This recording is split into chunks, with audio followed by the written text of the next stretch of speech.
Over the last few lessons in this unit, we've looked at quite a few different ways of calculating the slope. In our last lesson, we used an equation to come up with a list of coordinates. So we've got this equation here of y equals 3x plus 1.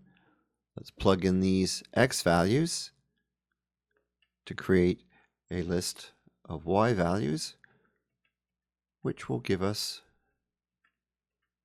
a bunch of coordinate pairs: 0, 1, 1, 4, 2, 7, 3, 10, 4, and 13. Let's blow these up a little bit. Take them over here so we can have a better look at them. And notice as we move from one point to the next, the value of x increases by 1. This is because we actually wrote these into our table of values. We chose these values in order so that the value of x increased by 1. Now let's look at the y values. As we move from one point to the next, the value of y increases by 3. And from the second point to the third point, it also increases by 3. And so on, and so on. Each time as we move from one point to the next, the y value is 3 greater. Or we could say as x changes by 1, y changes by 3. The symbol for change in math is the symbol delta.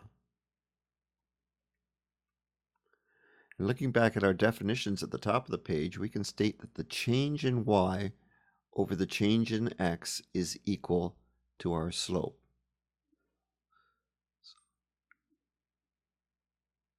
Or delta y over delta x is another example of a definition of slope.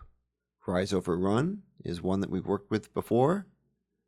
We worked with another formula for figuring out slope when we had pairs of coordinates.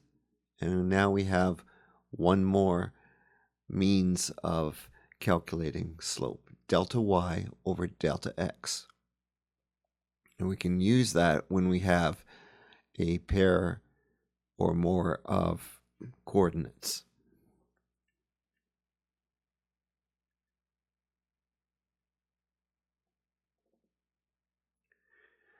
Let's look at another formula.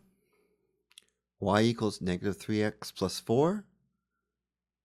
We have x values of negative 2, negative 1, 0, 1, and 2. You can see that they're each increasing by 1. Let's look at the y values.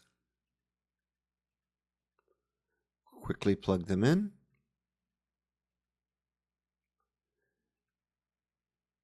And we'll take our coordinates over here. Once again, the x coordinates are increasing by 1. And as those x coordinates increase by 1, our y coordinates decrease by 3. So the difference is negative 3 as we move from one to the next. Using our new formula, delta y over delta x, we can say that negative 3 over 1 equals negative 3.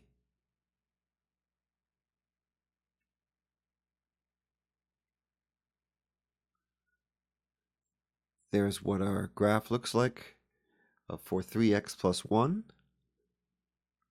Our new formula says delta y over delta x equals 3. Just by looking at the graph, we can see that for every 1 unit shift in x, there is a 3 unit shift in y.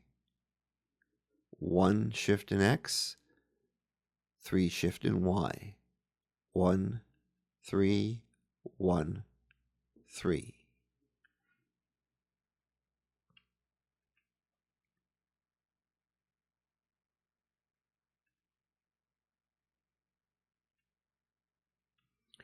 In this particular equation, there is a negative 3 unit shift in y for every 1 unit shift in x.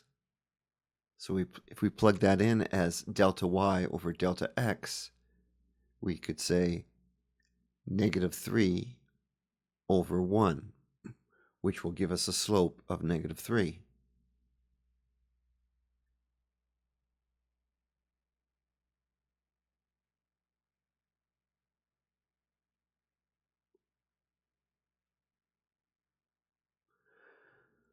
Now, let's look at the coefficient of x and the rate of change for our two graphs.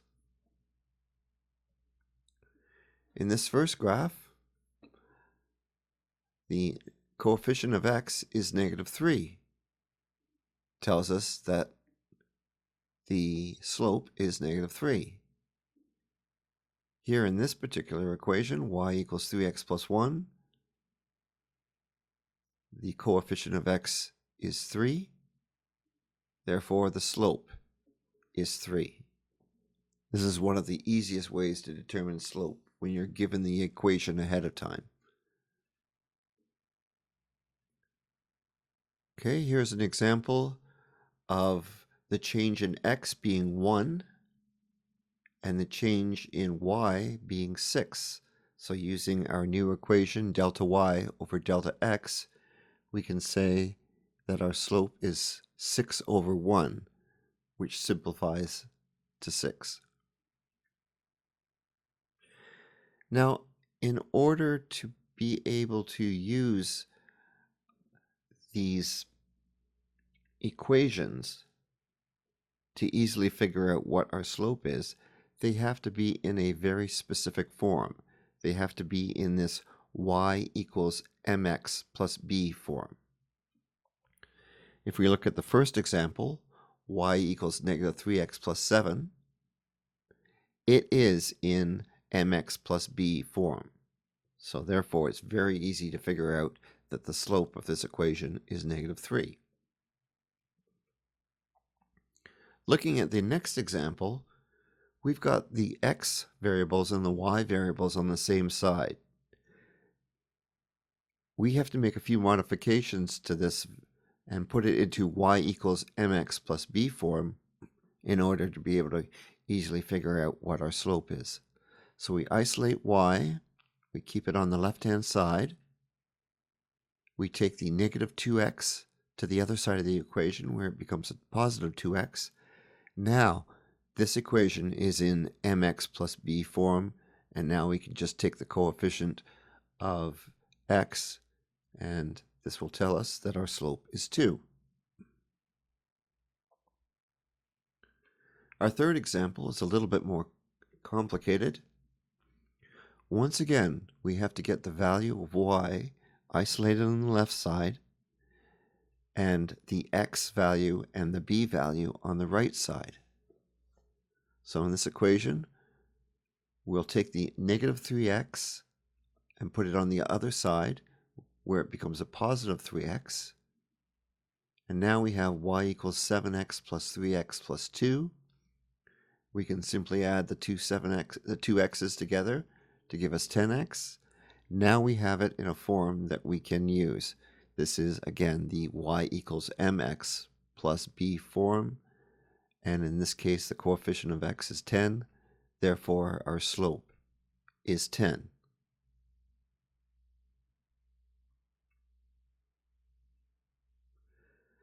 So now we have 4 different ways of determining the slope. And which way we use is going to depend on what we're given. If we're given the rise over the run, then we'll use that formula. If we're given 2 points, then we'll take the y2 minus y1 and put it over x2 minus x1.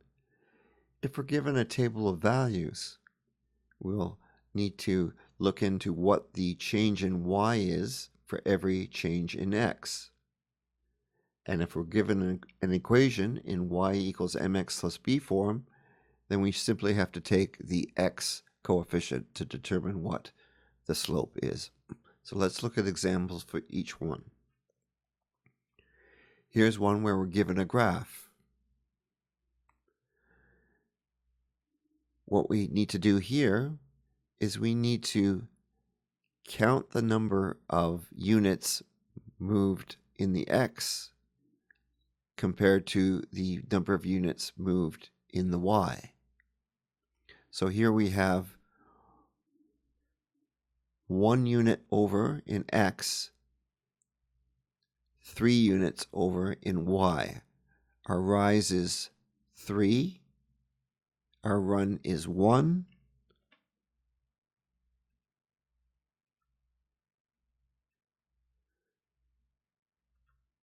rise over run equals 3 over 1. Our slope is 3. If we're given 2 points, we'll use this particular formula. So here we have the points 0, 2, and 1, 5. Plugging these points into our formula, we'll get 5 minus 2 over 1 minus 0 equals 3 over 1, gives us a slope of 3.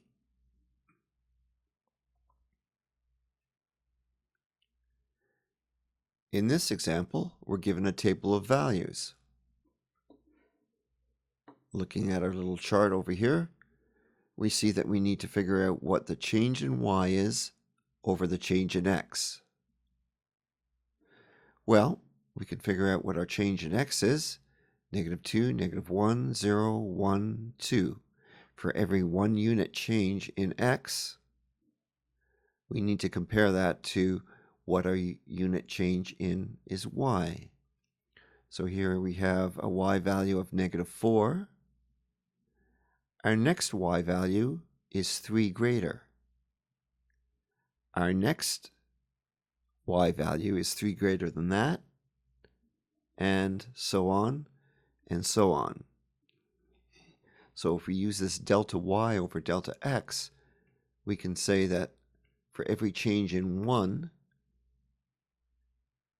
there's a 3-unit change in the y. Let me restate that. For every change in x, which is 1, there's a 3-unit change in y. So delta y over delta x is 3 over 1, which again is the slope of 3. And our last method is probably the easiest. If, and this is a big if the equation is in mx plus b form. If that is the case, then all we need to do is look at whatever the coefficient of the x is, and that will become our slope.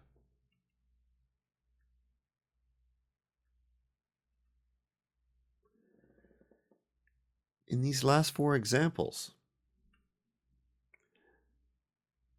I have used basically the same graph.